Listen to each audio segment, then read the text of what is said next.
Hello students, कैसे हो आप सब। उम्मीद करता हूं आप और आपकी जो स्टडी है वो बहुत अच्छी चल रही है। तो अब हम डिस्कस करेंगे example number second. Graphically find whether the following pair of equations has no solution, unique solution और इनफाइनाइटली मैनी सोल्यूशंस। तो ये इक्वेशंस है हमारे पास 5x minus 8y plus 1 is equal to 0, 3x minus 24/5y plus 3/5 is equal to 0। तो basically हमें इसको graphically solve करना है और हमने बेसिक वाली वीडियो में अच्छे से सीखा था कि ग्राफ में हमें बेसिकली इन बातों का ध्यान रखना है। ठीक है, तो ये सारी पॉसिबल कंडीशंस हैं और मैंने आपको tips and tricks for graphs में कुछ बताया था और वो बात यहाँ पर काम आने वाली है क्योंकि हमें इसको ग्राफिकली सॉल्व करना है। तो मैंने यहाँ पर एक बात लिखी हुई है, if any linear equation coefficients are in fractions then multiply with a number on both sides to remove the fractional part. ठीक है, तो इसको हमें यहाँ पर ये इक्वेशन तो सही है बट यहाँ पर जो कॉफिशिएंट्स हैं वो मतलब कि क्या है, फ्रैक्शन में है। तो इसको मुझे रिमूव करने के लिए किसी नंबर से मल्टीप्लाई करना पड़ेगा और मुझे दिख रहा है कि मैं इसको 5 से जो है वो मल्टीप्लाई कर सकता हूँ। ठीक है, तो सबसे पहले फर्स्ट इक्वेशन लिखते हैं। अब इस एग्जाम्पल को ना हम एक तो मतलब कि बुक में मेथड लिखा ही गया है, इसको मैं आपको एक और मेथड से भी बता दूंगा, मतलब ग्राफिकली भी आपको ड्रॉ करके इसको मैं दिखा दूंगा। तो 5x minus 8y plus 1 is equal to 0। तो ये आपकी फर्स्ट इक्वेशन है। दूसरी इक्वेशन क्या है, 3x minus 24/5y plus 3/5 is equal to 0। तो आप क्या करो, मल्टीप्लाई बोथ साइड्स बाय 5। देखो हमें कुछ भी क्रैम नहीं करना, मल्टीप्लाई क्यों करना है क्योंकि आपको पता है, क्योंकि इसको फ्रैक्शन वाले नंबर्स को हम ग्राफ पे प्लॉट करना थोड़ा सा मुश्किल हो जाएगा। तो इसको मैं 5 से जो है वो मल्टीप्लाई करने वाला हूँ दोनों साइड्स। ठीक है, तो इसको करते हैं। यहाँ पर कितना है, 3x minus 24/5y plus 3/5 is equal to 5 into 0। तो अब देखो अगर इसको मैं 5 से मल्टीप्लाई करूँगा तो कितना आएगा, 15x। इसको 5 से मल्टीप्लाई करेंगे तो 5 कट हो जाएगा तो 24y। इसको 5 से मल्टीप्लाई करेंगे तो 5 कट हो जाएगा प्लस 3 इज इक्वल टू 0। अब देखो एक तो इसके बाद बुक में जो मेथड मैं आपको वो बताने वाला हूँ अब। ठीक है, क्योंकि दोनों तरह से आपको आना चाहिए। ठीक, ये एक स्मार्ट वे है जो बुक में किया गया, बट इसको एक और मेथड से भी किया जा सकता है अगर आपको वो बाय चांस वो बात पेपर में पता ना लगे। अब देखो वैसे तो देखा जाए तो यहाँ पर देखो एक लाइन ये है, एक ये है। अब यहाँ से ना वैसे भी आप नंबर को कुछ कॉमन, अगर जैसे यहाँ से कॉमन आ रहा है तो मैं यहाँ पर 3 कॉमन ले रहा हूँ, वैसे भी कॉमन ले लिया करो कि इससे कैलकुलेशन आपकी थोड़ी सी कम हो जाती है। तो 3 5 15, 3 8 24, 3 1 3। तो मैं 3 को कॉमन ले लिया। अब 3 को उधर ले जाके ख़त्म कर दो, तो which implies 5x minus 8y plus 1 is equal to 0/3। अब इसको ना 1 नंबर दे दो, तो which implies 5x minus 8y plus 1 is equal to 0। इसको आप नंबर 2 दे दो। ठीक, अब देखो ध्यान से मेरी बात सुनना। अब आप कहोगे सर ये तो सेम ही आ गई। Yes, on comparing 1 and 2, on comparing 1 and 2 both lines are same। और अगर दो लाइन सेम है, अगर मैं उनको ग्राफ पे प्लॉट करूंगा तो वो एक दूसरे के ऊपर ही बनेंगी। अब देखो बहुत सिंपल सी बात है यार कि अगर मान लो एक लाइन कुछ ऐसी बन रही है तो दूसरे अगर मैं बनाऊंगा वो भी ऐसे ही बनेगी, उसके ऊपर ही बनेगी। तो since both because therefore both lines are same which implies both lines are coincident lines। both lines are coincident lines और आपको पता है कि lines अगर coincident है तो मतलब उसके infinite many solutions हैं, therefore it has infinite many solutions. तो इस तरह से हमने इसको सॉल्व कर लिया। देखो ये स्मार्ट वे है कि इसको मैंने पहचान लिया कि अगर इससे मैं 3 कॉमन निकाल लूँ, मैंने पहचान लिया कि अगर इससे मैं 3 कॉमन निकाल लूँ तो सेम लाइंस बन रही हैं, तो इसको तो ग्राफ पे प्लॉट करने की जरूरत नहीं है। हमें पता है कि 2 लाइन सेम है, उनके ग्राफ भी सेम बनेंगे। तो इस तरह से हमने इसको सॉल्व कर लिया। बट कई बार क्या होता है, अभी आपके सामने सोल्यूशन पड़ा है, मैं आपको पढ़ा रहा हूँ, आपने सीख लिया, आप बात समझ भी गए होगे, बट कई बार हमारे पेपर में ये बात जो है वो दिमाग में नहीं आती, तब हम इसको कैसे सॉल्व करेंगे वो मैं आपको नेक्स्ट पेज पे बताने की कोशिश करता हूँ। अब देखो ये आपका सेकंड मेथड है, ठीक। तो 5x मैंने वही लिखा है, ये पहली इक्वेशन है हमारी, और ये जो है ये दूसरी इक्वेशन है, ठीक। तो मैंने इसको वही फ्रैक्शन से बाहर निकालो कि फ्रैक्शन के, अगर फ्रैक्शन होगी तो मुझे ग्राफ पे पॉइंट्स लोकेट करने थोड़े से मुश्किल हो जाएंगे, तो वो सारे स्टेप्स हम पहले भी बता चुका हूँ, दोबारा से नहीं कर रहा। तो हमारे पास इतना आ गया। अब वैसे देखा जाए एक्चुअली मेथड में हमने क्या किया था, इसके बाद 3 कॉमन ले लिया, ठीक है। तो हमें पता लगा कि दोनों लाइन सेम है, तो वो कोइंसिडेंट है। और अगर आपके बाय चांस ये बात दिमाग में ना आए तो आप क्या करोगे, आप ग्राफ से ही बनाओगे। तो ऐसा थोड़ी ना कि ग्राफ से अगर बनाओगे तो वो वैसे होगा नहीं, तो आपको वो भी आना चाहिए। तो मैं आपको वही बताने की कोशिश कर रहा हूँ, और मुझे यहाँ पर आपको एक और बात भी समझानी है।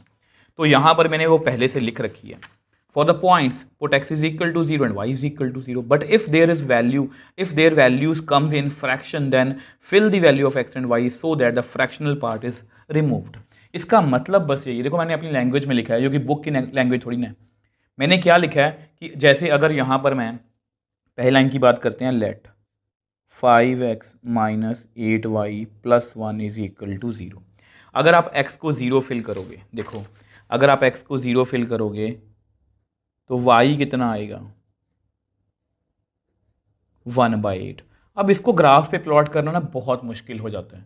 तो इस तरह की सिचुएशन के लिए हम क्या करते हैं, हम ये सोचते हैं, ये कोशिश करते हैं कि यहाँ पर फ्रैक्शन में वैल्यू ना आए। तो आप क्या किया करो, 5x इज इक्वल टू, इसको उधर ले जाओ 8y माइनस 1, इसको भी उधर ले गया, तो x is equal to 8y minus 1/5।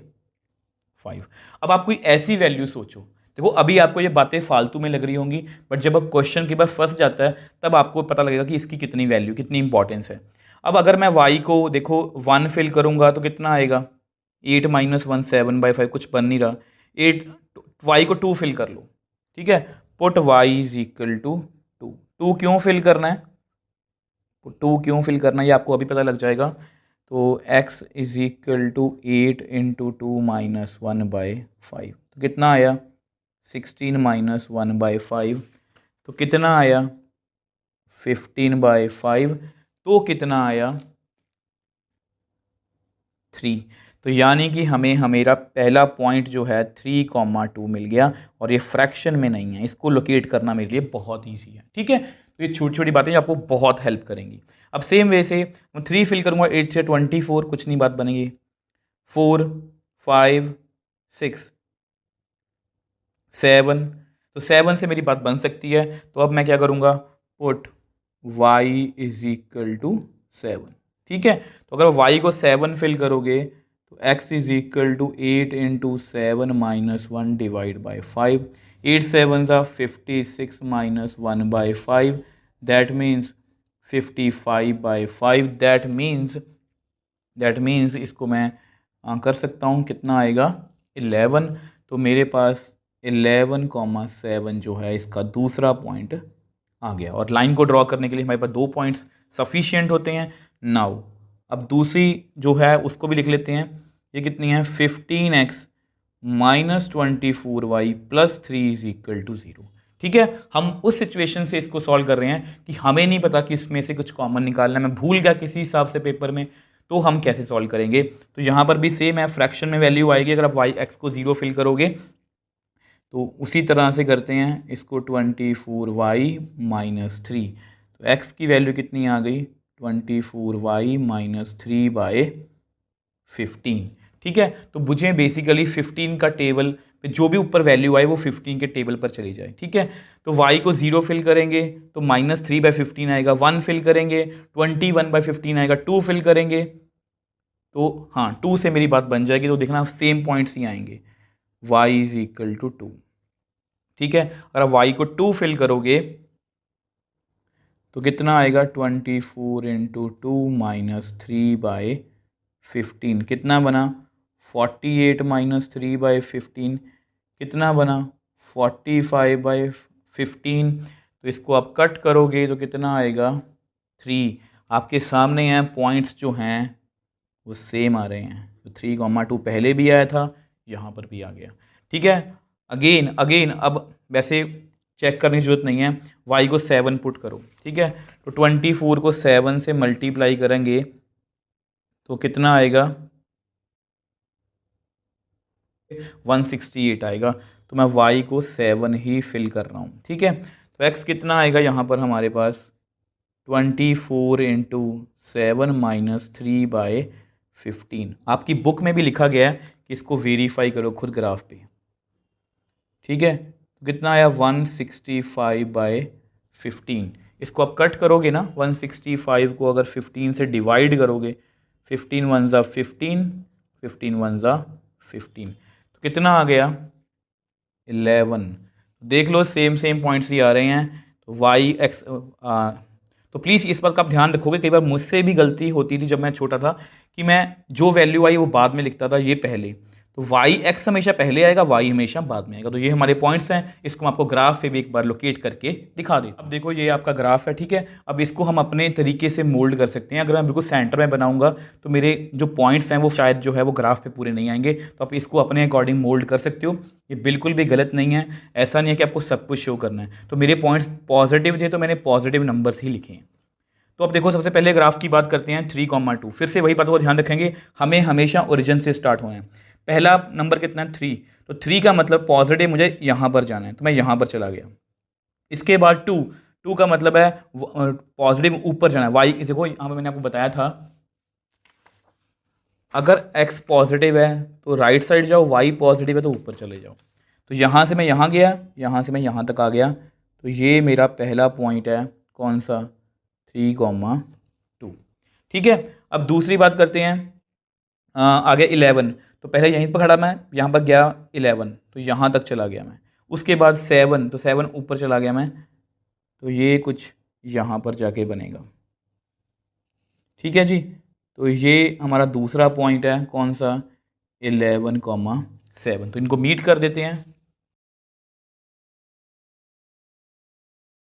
अब देखो ये आपकी पहली लाइन है। अब दूसरी लाइन की फॉर्मेलिटी कर देता हूँ। दूसरे में पॉइंट के 3,2 वो भी यहीं पर होगा, 3,2, और दूसरा 11,7 वो भी यहीं पर होगा। तो अगर मैं उसको भी ड्रॉ करके दिखाऊँ आपको, अब देखो आपके सामने ये लाइन भी उसके ऊपर ही ड्रॉ होगी। और आपको पता है हमने क्रैमिंग नहीं की है, इस दोनों लाइन एक दूसरे पे बहुत से पॉइंट्स पर टच कर रही हैं। Since both lines coincident, since both lines are coincident, therefore they have infinite many solutions। तो इस तरह से मैंने इस क्वेश्चन को आपको दोनों मेथड से बता दिया। देखो फर्स्ट में क्या था कि मैंने यहाँ से 3 को कॉमन ले लिया, तो दोनों लाइंस का फेस जो है मतलब दोनों सेम बन गई। अगर सेम है तो ड्रॉ भी करेंगे तो एक दूसरे के ऊपर ही बनेगी, तो इनफाइनाइट मैनी। तो अगर आपको फिर भी अगर पेपर में आपको ना पता लगे तो आप इसको ग्राफिकली भी कर सकते हो, ठीक है। तो ग्राफिकली भी हमारे पॉइंट सेम आए हैं, मतलब ये लाइंस एक दूसरे के ऊपर हैं, तो इसका मतलब इसके क्या है, infinite many solutions. I hope ये एग्जांपल आपको अच्छे से जो है वो समझ में आई है।